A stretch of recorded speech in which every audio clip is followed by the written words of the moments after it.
سلام طعنا هبلنا فتوات بيتسب جوز تي في علتاو زينا حزنا لكم قريبنا لنام نچانالنا حدشت زخونكم سابسكرايب نمدباتنا دما شير لايكن بمقبار بيتسب كتكونوا بخبرن عدم فلماك اندقند نطبتات زينا زعلت من كلفة نقتلت لي كباباسا تخصومن ننبعلو زقاجو مجلسن ناباخم كنبلينام أبا كتماكو يحازن قوت ودلالو مسبة سلطانات وحد بممسطار أشحات دا تقبلو من عصينا باديس أبابا كمزلقو تقليسوم نمنقست أبي أحمد زوجد زخوان يخون سندو كمزدقفو إنجينير قديزر آسيون حابيروم فالو يميد امنة اللي بلو ميكتل كونه يو تترقم يوتابتو نيتانو ميوتو قالونم possibility ادل اللو يعني ادل انزقاوم ህብረተሰቡ መደራጀትና ጥያቄ እና አሁን ያለበት ሁኔታ የትም ሊደርስ እንደማይችል እያየ ሄዶ ምናልባት ብደራደር ይሻላል የሚል ሁኔታ መጥቶ ያው ሰራዊት ሱዳን አብጥቃርሰ ከተማ ቤንሻንጉል ጉሙዝ ትርከብ ከተማ ኩርሙክ ዝተቆጻጸረን ትኸውን በኢትዮጵያውያን በጀት ዝንቀሳቀስ ጉጅለ ዳዕመል ሰሪዕ ከምስተበታተነ ማዕኸናት ዜና ዓለም ቃሊሕን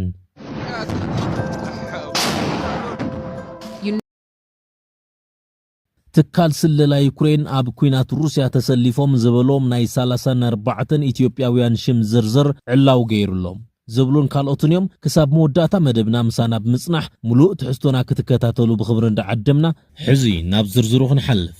መንቀልፈተ ነቕትለት ሊቀ ጳጳሳት አኽሱምን ነንባዕሉ ዝገራጮ መግለጽን እንታዩ ናብ ሓደ ሐምለ 2018 ዓመተ ምህረት ዘውግሕ ለይቲ ሰዓት 6 ፈረቓን ኣብ ቅድስት ከተማ አኽሱም ኣብ ዝርከብ መንበረ ሰላማ ላዕለዋይ ቅጽር ግቢ ቤተ ክህነት ኦርቶዶክስ ተዋህዶ ቤተ ክርስቲያን ትግራይ ብዝተፈጸመ ናይ ተኹስ ፍጻመ ዙርያ ካብቲ ናይ ሃይማኖት ትካልን ካብ ዞባው መዋቕርን ፖለቲካን ነንባዕሎም ዝጋጨው ትሕዝቶ ዘለዎ መግለጽታት ወጽዮም ኣለዉ እቲ ናይ ትግራይ ኦርቶዶክስ ተዋህዶ ቤተ ክርስቲያን ላዕለዋይ አካል ኣብ ዘውጽኦ መግለጺ ከም ዘረድኦ እቲ መጥቃዕቲ ብፍላይ ኣብ ልዕሊ ብፁዕ አቡነ ናትናኤልን ዋና ጸሓፊ ቅዱስ ሲኖዶስ ብፁዕ አቡነ አረጋውን ዒላማ ዝገበረን ዝተዋደደን ፈተነ ቅትለትን ነይሩ ክብል ገሊጹ ኣሎ ዋላ እኳ በቲ ጥቃዓት ኣብ ልዕሊ እቶም ኣቦታት ዝበጽሐ ኣካላዊ ጉድኣት እንተዘይሃለወ እቲ ፍጻመ ግን ብጣዕሚ ዘሕዝንን ንኽብርታ ቅድስቲ ከተማ አኽሱም ዘይምጥንን ብምዃኑ መላእ ማሕበረሰብ ክኹንኖ ከም ዝግባእ ኣፍሊጡም ነዚ ስዒቡ ድማ ሓይልታት ጸጥታ ህጹጽ ምርመራ ብምክያድ ነቶም ፈጺሞም ዝተብሃሉ ተጠርጠርቲ ናብ ሕጊ ብምቕራብ ህዝቢ ብይፋ ክፈልጦም ኣለዎ ተባሂሉ ብኻልእ ወገን ድማ ናይ ሕወሓት ማእኸላይ ዞባ ቤት ጽሕፈት ኣብ ዘውጽኦ መግለጺ እቲ ጉዳይ ብዝተፈለየ መልክዑ ኣቕሪብዎ ኣሎም እቲ ቤት ጽሕፈት ኣብቲ ዝተጠቐሰ ሰዓት ኣብ ውሽጢ እቲ ግቢ ዝተተኮሰት ሓንቲ ጥይት ናብ ሰማይ ጥራይ ከም ዝነበረት ብምግላጽ ናይ ኣኽሱም ከተማ ሓይልታት ጸጥታ ነቶም ተጠርጠርቲ ወዲያውኑ ኣብ ትሕቲ ቁጽጽር ራእትዮም ምርመራ የካይዱ ከም ዘለውን ሓቢሮም ማሕበረሰብ ተደናጊጽዩ ሰልፊ ወጽኡ ኣሎ ወይ ድማ ተመጥቃዕትን ውሱናት ኣቦታት ዕላማ ዝገበረ እዩ ተባሂሉ ኣብ ማሕበራዊ ሚድያታት ዝናፈስ ዘሎ ወረ ሙሉእ ሓሶትን መሰረት ዘይብሉን ፖለቲካዊ ድሌት ዘለዎን እዩ ክብል እቲ ቤት ጽሕፈት ገሊጹ ኣሎ ህዝቢ ከተማ አኽሱም ኣብ ናይ መዓልታዊ ስርሑ ከም ዝርከብ ብምሕባር ኮነ ኢሎም ናይ ሓሶት ወረታት ብምንዛሕ ህዝቢ ንምድንጋር ዝሰርሑ ዘለዉ ኣካላት ካብ ዝተግባሮም ክእደቡ ከም ዘለዎም ድማ ኣተሓሳሲቡ يخون امبر علامات فتنة قتلت كساب حزب قلصي يتفلتن نابز غصل زينا انتن حلف اب كتما كوي حازن قوتو دلالو مسبب سلطانات هوحاتن بلصقنان بممسطار اشحاتنا تقبلوا من اسي ناب اديس ابابان كالوت كبابتاتن كم زلخو تغليصلهم ካብ ትግራይ ናብ አዲስ አበባ ናብ ዝተፈላልያ ሃገራት ወጻእን ምኻድ ዝደልዩ ተጋሩ ንደላሉ አሽሓት ቅርሺ ከም ዝኸፍሉን እቶም ደላሉ ዓቢ ናይ ምትላል ተግባር ይፍጸሞም ከም ዘሎን ወን ገሊጾም እቶም ቅድም ሕዚ ኣብ ውሽጢ ከተማ መቐለ ተሓቢኦም ርክባቶም ዘሳልጡ ዝነበሩ ዘይሕጋውያን ደላሎ ሕዚ ስልቶም ብምቕያር ኣብ ከባቢ ኩይሓ መደበሮም ብምግባር ምንቅስቃሶም የሳልጡ ከም ዘለዉ ድማ ተፈሊጡ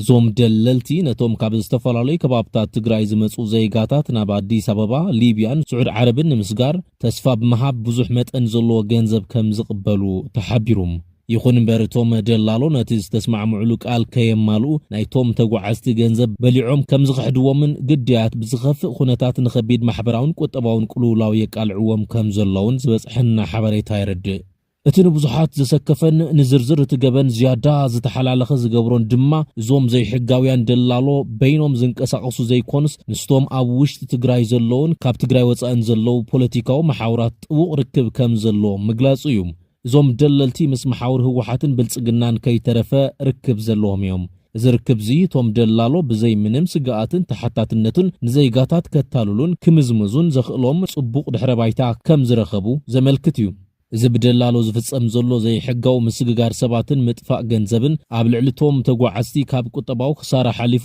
ኣብ ጎዳናታት ሊብያን ስዑድ ዓረብን ንኸቢድ ናይ ሰብኣዊ መሰል ጥሕሰት ማእሰርትን ሞትን የቃልዖም ከም ዘሎ ይፍለጥ። እቲ ጉዳይ ህጹጽ ቆላሕታን ኣቓልቦ ትካላት ፍትሕን ዝሓትት ኮይኑሎም ብምቕጻል ንመንግስቲ ኣብይ ኣሕመድ ዘወግድ ዝኾነ ይኹን ጽምዶ ከም ዝድግፉ ኢንጂነር ግደይ ዘርአጽዮን ሓቢሮም ኣብ ውሽጥን ወፃእን ዝርከቡ ተቃወምቲ ሓይልታት ኢትዮጵያ ንስርዓት ብልጽግና ካብ ስልጣን ንምውራድ ዝገብርዎ ዘለዉ ምንቅስቓስን ጽምዶን ውጽኢታዊ ክኸውን ከም ዝግባእ ነባር ተጋዳላይን ፖለቲከኛን ትግራይ ዝኾኑ ኢንጂነር ግደይ ዘርአጽዮን ገሊጾም። ኢንጂነር ግደይ ከም ዝሓበርዎ ንቀዳማይ ሚኒስትር ኣብይ ኣሕመድ ካብ ስልጣን ዘወግድ ዝኾነ ይኹን ፖለቲካዊ ወታደራዊ ጽምዶ ይኹን ሓዱሽ አሰላልፋ ሓይልታት እዋናውን አገዳስን ኢሎም ኤሪትራንም ለማዋጋት ፈቃደኛ አልሆነለትም። እንዲያውም አሁንማ ጥምረት ፈጥሯል ከሱ ጋር እና እነዚህ ሁኔታዎች እንደፈለገው አብይ ሊሄድለት አልቻለም። ቲፒኤልኤፍ ከመጀመሪያም ከአብይ ጋር የነበረው ስምምነትም ተዳክሞና ያው እጅ መስጠት አይነት ስምምነት ያደረገ ስለነበር ጊዜ ለመግዛት ብሎም የተጠቀመበት ሂደት መሆኑን እናያለን። በዚህ ሂደት እንግዲህ አብይ ከነጥጥቁ ነው የተወው ቲፒኤልኤፍን ትጥቅ አስፈትቼዋለሁ ምናምን እያለ ለይስሙላ የሚያሳያቸው ነገሮች ነበሩ። እሱ አማራንና ትግራይን ለማጣላትና እንደ ከጎረቤቱ ከኤርትራም ጋር ለማጣላት ይጠቅመኛል ብሎ በሴራ ነው። እነሱም ያንን እድል ተጠቅመው እንግዲህ ራሳቸውን ማስታጠቅ ትጥቃቸውን ሳይፈቱ ቆይተዋል። ያላቸውን ኃይል ይዘው ቆይተዋል ማለት ነው። በዚህ ሂደት ላይ ያልተስማሙበት እንግዲህ አብይ ፒኤልኤፍ እንደፈለገው ሊሆንለት ስላልቻለ የራሱን ስልጣን በትግራይ ውስጥ ለማስጠበቅ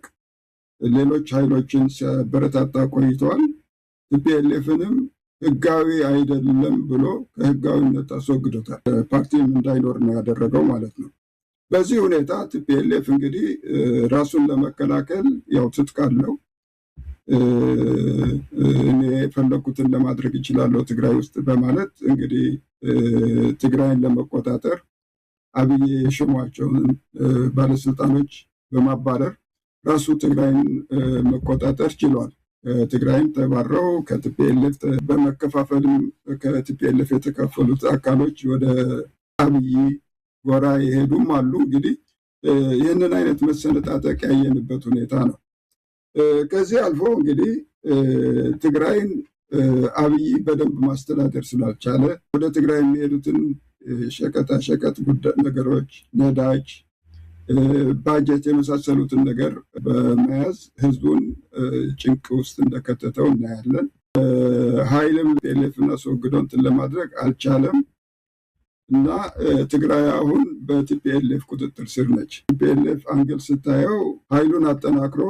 ከኤርትራ ጋርም ጥምረት ፈጥሮ ጦርነት እንዳይመጣበት እየተከላከለ ነው። በእኔ በኩል እንዲያውም ትግራይ ውስጥ ጦርነት እንዳይኖር የሚያደርግ ሂደት ነው ብዬ ነው የማምነው። ባለፈው ጊዜ ካየ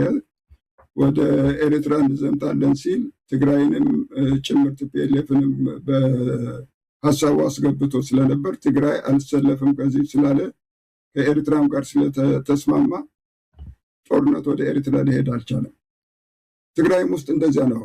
ይሄ አይነት ጥምረት እስካለ ድረስ አብይ ኃይል ኖሮት ትግራይ ውስጥ ጦርነት ሊያደርግ አይችልም። ምክንያቱም አብዛኛውን ኃይሉ አማራ አካባቢ ነው የተያዘው፣ እዛ ተጠምዷል። ከዚያ አውጥቶ ይህንን ኃይል እንደገና ለመግጠም የሚያስችል ሁኔታ የለውም እና ፕራክቲካሊ በፖሊሲ አይነት ስመለከተው ጦርነትን የሚያስቀር አካሄድ ነው በቲፒኤልኤፍ በኩል ያለው አካሄድ ነው የምለው። በቲፒኤልኤፍ ማልደግፈው ሁሉ ጊዜ ምንትን ማደርገው ምንድነው ቲፒኤልኤፍ ባካሄዱ ዲክታተር ነው የባሰ ዲክታተር ነው ከአብይም የሚሻል አይደለም ለትግራይ ህዝብ ተቃዋሚዎችንም ለማስተናገድ አልቻለም ህዝቡንም እንደፈለገው ነው እንትን የሚያደርገው እና ህዝቡም ሳይወድ የግድ ከአብይ ጋር ከመሆን ከቲፒኤልኤፍ ጋር መሆን ይመርጣል ሳይወድ ነው ግን በዚህም ላይ ብዙ ጭቆናና በኃይል የመመልመል ጥያቄ አሁን እየጀመረ ነው ሐሳብ ደረጃ በፓርላሜንት ኢንጂነር ግደይ ዘርአጽዮን ካብቶም ንነዊሕ እዋን ፖሊስታትን አካይዳን ህዝባዊ ወያነ ሓርነት ትግራይ ብትሪ ክቃወሙ ካብ ጸንሑ ነባራት ተጋድልቲ ሓደ እኳ እንተኾኑ ኣብዚ እዋን ግን ኣብዚ ሃገር ተፈጢሩ ዘሎ ኩነታት ካብ ዝኾነ ይኹን ናይ ውድብ ፍልሊ ንላዕሊ ንናይ ሓባር ጸላኢ ዘወግድ ስጡም ስኒት ከም ዘድሊ ኣስሚሮም ለለዉ ኢንጂነር ግደይ ኣብ መግለጺኦም ኣብዚ ሕዚ እዋን ኢትዮጵያ ናብ ዝኸፍአ ኩናትን ዘይምርግጋእን ተምርሐሉ ዘላ ዋና ምኽንያት ቀዳማይ ሚኒስትር አብይ አሕመድ ዝደለዮ ኩሉ ክኾነሉ ስለ ዘይከኣለ ምዃኑ ኣነጺሮም መንግስት ብልጽግና ስልጣኑ ንምንዋሕ ዝተፈላለዩ ሓይልታት ንምክፍፋልን ንምውጋእን ዝጥቀመሉ ዘሎ ስትራቴጂ ይፍሽል ከም ዘሎ ድማ ሓቢሮም ነዚ ከም ኣብነት ክጠቕሱ ከለው አብይ አሕመድ ንመራሕቲ ህወሓት ምስኡ ተሰሊፎም አንጻር ዕጡዋት ፋኖን አንጻር መንግስቲ ኤርትራን ክዋግኡ ሓቲትዎም ነይሩ እዮም እዚ ድማ ነዞም ሓይልታት ነንባዕሎም ንምብላዕ ዝተሃንደሰ እኩይ ውዲት እዩ ነይሩ ኢሎም ናይ አብይ አሕመድ ናይ ምክፍፋል ውጥን ከም ዘይተዓወተ ዝገለጹ ኢንጂነር ግደይ በአንጻሩቶም ክውቅዑ ዝተደለዩ ሓይልታት ተጻሚዶም አንጻር እቲ ስርዓት ክስለፉ ምጅማሮም ዓብይ ፖለቲካዊ ስጉምቲ ምዃኑ ኣመልኪቶም ንስርዓት ብልጽግና ዘውድቕ ሓዱሽ ኣሰላልፋ ሓይልታት ብዝኾነ ይኹን መልክዑ ክድገፍን ክጠናኸርን ዘለዎ እዩ ዝበሉ ኢንጂነር ግደይ እዚ ሕዚ ዝርአ ዘሎ ናይ ሓባር ጽምዶ ንመጻ ዕድል እቲ ሃገርን ህዝብታትን ወሳኒ ምዕራፍ ክኸፍት ከም ዝኽእል እምነቶም ገሊጾም እዮም ናብ ዝቕጽል ዜና እንትንሓልፍ ሰራዊት ሱዳን ኣብ ጥቓ ርእሰ ከተማ ቤንሻንጉል ጉሙዝ ትርከብ ከተማ ኩርሙክ ዝተቆጻጸረ እንትኸውን ብኢትዮጵያውያን በጀት ዝንቀሳቐስ ጉጅለ ዳዕመል ሰሪዕ ከም ዝተበታተነ ማዕኸናት ዜና ዓለም ኣቃሊሐን ኣብቲ ምስ ሱዳንን ኢትዮጵያን ዘዳውብ ከባቢታት ዝካየድ ዘሎ ወተሃደራዊ ምንቅስቓስ ዓብይ ለውጢ ዝተረኣየ ፍጻመ ተመዝጊብሎም ሰራዊት ሱዳን ሎሚ 1 ሓምለ 2018 ዓመተ ምህረት ብዝገበሮ ስትራቴጂካዊ ወተሃደራዊ ስርሒት ንኣገዳሲት ከተማ ኩርሙክ ሙሉእ ንሙሉእ ኣብ ትሕቲ ቁፅፅር እትይዋ ይርከብ ነቲ ኣብ ሱዳን ዝርከብ ሓይሊ አርኤስኤፍ ንምሕጋዝ ናብቲ ከባቢ ዘምርሐ ዕጡቕ ሓይሊ ስርዓት ብልጽግና ካብ ሰራዊት ሱዳን ሓያልን ዘይተጸብዮን መጥቃዕቲ ተሰንዚርዎ ብሰንኪ እዚ ድማ እቲ ብብልጽግና ዝድገፍ ዕጡቕ ሓይሊ ተበታቲኑን ከቢድ ክሳራታት ኣጋጢምዎን ኣሎ ተባሂሎም ከም ሳዕብየኑ ድማ ብርክት ዝበሉ ዕጡቓት ብልጽግና ተቐቲሎምን ቆሲሎምን ከም ዘለው ተገሊጹ ካልኦት ቁጽሮም ዘይተፈልጡ ዕጡቓት ድማ ብሰራዊት ሱዳን ተማሪኾም እዮም ኣብዚ ሕጂ እዋን ብስንክቲ ዝወረደ ከቢድ ጉድኣት ኣብ ሆስፒታላት ኣሶሳን ካልኦት ከባቢታት ቤንሻንጉል ጉሙዝን ዝርከቡ ሆስፒታላት ብቁስላት ዕጡቓት ብልጽግና ዕለቕሊቖም ይርከቡ እዚ ኣብ ግንባር ዝተመዝገበ ዓወት ሰራዊት ሱዳን ኣብ ውሽጢ መሓውር ፖለቲካዊ ሓይሊ ብልጽግና ዓብይ ድንጋጸን ራዕድን ዝፈጠረ ኮይኑ ብሰንኪ እዚ ኣብ ከተማ ኣሶሳ ዝነብሩ ካድረታት ስርዓት ብልጽግና ከተማኦም እናለቐቑን ንድሕሪት እናተመለሱን ናብ አዲስ አበባ ይሃድሙ ከም ዘለው ጸብጻባት የመልክቱ አብይ አሕመድ ትማሊ ብትዕቢት ተወጢሩ ሽም ሰራዊት ሱዳን ምስ ቲዲኤፍን ኤርትራን ሓዊሱ ብምልዓል ክሓምም መውዓሉ ዝዝከር እዩ እንኳን ሻዕቢያና ወያኔና ሱዳን ሌላም ቢጨመር በኢትዮጵያ ሉዓላዊነት ቅንጣት ታክል ስጋት የለም ቅንጣት ታክል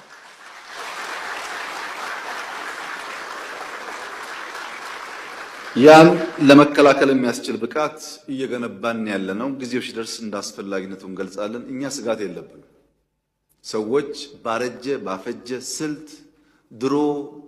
በሰራ ስልት አሁን ለመጠቀም መሞከር ጠቃሚ አይደለም ምክንያቱም ያኔ ስልቱ የሰራው በሸበጥ ጮፈሬ የላስቲክ ጫማ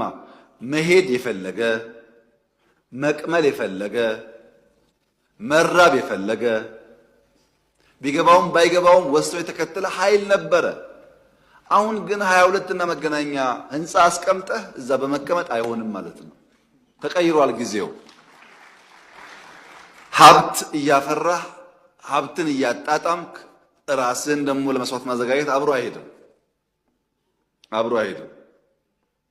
አልፎበታልና ይሄ ምኞትም አይጠቅምም ቀደም ብየዋለሁ አሁን ደግሜ መናገር የምፈልገው የሚያስፈልገን ሰላም ነው የሚያስፈልገን ትብብር ነው የሚያስፈልገን አብረን መስራት ነው የሚያጓጉ ነገሮች አሉ ትግራይ ጦርነት እንዲፈጠር ሰፊ ፍላጎት አለ እምቢ ያልንበት ምክንያት ትርፍ የለውም ብለን አሁንም ለሰላም በራችን ክፍት ነው ሎሚ ግና ካድረታቱ ኣብ ምህዳም ይርከቡ ትማል ኣብዛሃቦ መግለጺ ሱዳን ወያነን ሻዕቢያን ተጻሚዶም ዋላን ተመጽኦም ምንም ዓይነት ስጋት የብለይን ብምባል ብሙሉእ ዓርሰ እምነት ክገልጽ ከም ጸንሐ ዝዝከር እዩ። ይኹን እምበር እቲ ኣብ ባይታ ዘሎ ሓቂ ብግልባጡ ብምዃኑ ሎሚ ሓይልታቱ ተሳዒሮም ካድረታቱ ኣብ ከቢድ ህድማን ራዕድን ይርከቡም። ሰራዊት ሱዳን ብተወሳኺ ምስ መጻምዱ ኮይኑ ወረዳ ጊዘንን ካልኦት ከባብታትን ብስፍሓት ተቆጻጺሩ ይርከብ። እቲ ሰራዊት ዝተቆጻጸሮም ከባብታት ብስፍሓት ወርቂ ዝወጸሎምን ዕጣን ዝእረየሎምን ከባብታት ዝነበሩ እንትኾኑ ቅድም ኢሉ ሰራዊት RSF ዓሪዱሉ ዝነበረ ከባቢ ስለ ዝኾነ ኣብ ምውጻእ ወርቂ ምእራይ ዕጣንን ኣብ ስራሕቲ ሆቴልን ካልኦት ንግድታትን ተሰማርዮም ዝነበሩ ብዙሓት ተጋሩ ብሰራዊት RSF ተቐቲሎም ዝተረፉ ድማ ተፈናቂሎም ነይሮም እዮም። ሕዚ እቲ ከባቢ RSF ተደምሲሱ ሰራዊት ሱዳን ምስ ተቆጻጸሮ አንጻራዊ ሰላም ይረአ ከም ዘሎ ተገሊጾም። ሰራዊት ሱዳን እቲ ዋና ጉምሩክ ኣብ ኢድ ቁጽጽር እንትኾን ኣብተን ዝተቆጻጸረን ከተማታት ናይ ባንክን ካልኦትን ኣገልግሎት ከም ዝተቋረጸ ፍልፍላት ግእዝ TV ሓቢሮም። ሰራዊት ሱዳን ሕዚ ወረዳ መንጌ ንምሓዝ እውን ይግስግስ ከም ዘሎ ተገሊጹሎም። ኣብ መወዳእታም ትካል ስለላ ዩክሬን ኣብ ኩናት ሩስያ ተሰሊፎም ዝበሎም ናይ 34 ኢትዮጵያውያን ስም ዝርዝር ዕላው ገይሩሎም። ኣብ ትሕቲ ትካል ስለላ መንግስቲ ዩክሬን ዝንቀሳቐስ I want to live ክነብር ይደልየ ዝተባሃለ ፕሮጀክት ትማሊ ኣብ ኩናት ሩስያ ይሳተፉ ኣለዉ ዝበሎም ናይ 34 ኢትዮጵያውያን ሽም ዝርዝር ኣውፂኡሎም። እቲ ፕሮጀክት ነዚ ኣመልኪቱ ኣብ ዘውፅኦ መግለጺ ሚኒስትር ወጻኢ ጉዳያት ሩስያ ሰርጌይ ላቭሮቭ ናብ ኢትዮጵያ ዝኣተው ኣብ ኣፍሪቃ ከካይድዎ ዝጸንሑ ዑደት ሓደ ኣካል ብምግባር እዩ። እዚ ዑደቶም ድማ ሩስያ ኣብ ልዕሊ ዩክሬን ኣብ ተካይዶ ዘላ ኩናት ዜጋታት ኣፍሪቃ ምውፋራ ሓያል ተቃውሞ ምስዓቡ ስዒቡ ዝመጽእ እዩ። እቲ ፕሮጀክት እቶም ሚኒስተር ናብ ኣዲስ ኣበባ ምእታዎም ምኽንያት ብምግባር ንድጋፍ ሩስያ ተሰሊፎም ዝዋግኡ ዘለው 34 ኢትዮጵያውያን ሽም ዝርዝር ንምግላጽ ከም ዝወሰነ ብምጥቃስ ካብዚኣቶም ውሕድ እቶም 3 ኣብቲ ውግእ ከም ዝሞቱ ኣፍሊጡሎም። ከም መግለጺ እቲ ፕሮጀክት እዞም ኢትዮጵያውያን ምስ ሓይሊ ምክልኻል ሩስያ ውዕል ዝፈረሙ ኣብ ዝተፈላለዩ እዋናት እዩ። በአቆጻጽራ አውሮፓ 24 ታሕሳስ 2024 እቶም 8 ውዕል ከም ዝፈረሙ ብምጥቃስ ሓደ መስከረም 2025 ዓመተ ምህረት ድማ እቶም 10 ከምኡውን 30 ጥቅምቲ 2025 ዓመተ ምህረት በተመሳሳሊ 9 ሰባት ውዕል ከም ዝፈጸሙ ኣነጺሩሎም። እዞም ኢትዮጵያውያን ዝውዕል ዝፈረምዎ በቀጥታ ምስ ሓይሊ ምክልኻል ሩስያ ዘይኮነስ ብዘይሕጋውያን መስገርቲ ሰባት ኣቢሎም ምዃኑ እውን ሓቢሩሎም። ካብቶም ስሞም ዝተገልጹ 34 ሰባት ብዕድመ ንኣሽቱ ዝበሃሉ ኣዱኛ ኣሮንን ዘለቀ ናትናኤልን ምዃኖም ብምግላጽ ዕድሚኦም ኣብ መጀመርታ 10ታት ምዃኑ ድማ ጠቒሱሎም። ብዕድመ ዓብይ ዝበሃሉ ድማ ሃብተ ማርያም ስንታዮ ዝተባሃሉ ክኾኑ ከለው ዕድሚኦም 50 ዓመት ምዃኑ ገሊጹሎም። እቲ ፕሮጀክት ከም ዝበሎ ናይዞም 34 ኢትዮጵያውያን ሽም ክፈልጥ ዝኽኣለ እኳ እንተኾነ ኣብ ውሽጢ ሓይሊ ምክልኻል ሩስያ ተሰሊፎም ዝዋግኡ ዘለው ኢትዮጵያውያን ግን ብዝሒ ዘለዎም እዮም ኢሉ። ብተወሳኺ ክሳብ ሕዚ ዘሎ ሓበሬታ ካብ 4 ሃገራት ኣፍሪቃ ዝተውጻጹ ልዕሊ 2984 ሰባት ንድጋፍ ሩስያ ይዋግኡ ከም ዘለውን ካብዚኣቶም ድማ ናይ 6 ሰባት ህይወት ከም ዝሓለፈን ኣፍሊጡሎም። ክቡራት ተኸታተልቲ መደብ ዜና ግእዝ ቲቪ ንሎም ዘዳለናዮም ዕለታዊ ፍጻመታት ኣብ ዘንዛዝም ኣብ ዝቕጽል ብኻልእ ርዕሰ ጉዳይ ክሳብ ንራኸብ ሰላም። ግእዝ ቲቪ ልሳን ህዝቢ